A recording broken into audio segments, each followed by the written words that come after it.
Saudi আরবে প্রবাসীদের জন্য উন্মুক্ত হওয়া নতুন বিনিয়োগ নীতি দেশটির অর্থনীতি ও প্রবাসী শ্রমিকদের জন্য খুলে দিয়েছে এক নতুন সম্ভাবনার দ্বার। সৌদি সরকার 2030 ভিশন বাস্তবায়নের লক্ষ্যে বিদেশি বিনিয়োগকারীদের জন্য বিভিন্ন ধরনের সুযোগ সুবিধা বাড়িয়েছে। এতে দেশটিতে বসবাসরত সাধারণ শ্রমিকরা সুযোগ কাজে লাগিয়ে সৌদিতে নিজ নামে ব্যবসা পরিচালনা করে ভাগ্য পরিবর্তন করতে পারছেন। 2015 সালের পর সৌদি আরবের প্রবাসীদের কর্মক্ষেত্র শুরু হয় ব্যাপক পরিবর্তন। দেশটির সরকার প্রবাসী শ্রমিকদের জন্য একের পর এক সুযোগ সৃষ্টি করতে শুরু করে, যাতে তারা এখানে ব্যবসা পরিচালনা করতে পারেন। এই উদ্যোগ সৌদি আরবের ভিশন 2030 বাস্তবায়নে সাহায্য করছে এবং অর্থনীতি করেছে শক্তিশালী।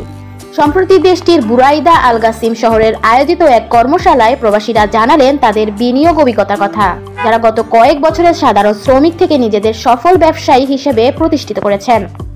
প্রবাসী বাংলাদেশিরা বলেছেন, সৌদি বিজনেসের কনসালটেন্সির মাধ্যমে বাংলাদেশের যারা ব্যবসা বা ইনভেস্ট করতে চান তাদের জন্য বৈধভাবে ট্রান্সলেট উপায়ে একটি সুযোগ করে দিয়েছেন। এটা সৌদি আরবের 2030 ভিশন বাস্তবায়নের একটি পার্ট। প্রবাসী ব্যবসায়ীদের গড়ে তোলা বিভিন্ন প্রতিষ্ঠানে কাজেরও সুযোগ পাচ্ছেন নতুন আসা বাংলাদেশি শ্রমিকরা। কর্মশালায় জানানো হয়, প্রবাসীদের জন্য সৌদি সরকারের এমন নীতির ফলে দেশে রেমিটেন্স পাঠানোর পরিমাণও বেড়েছে আগের তুলনায়।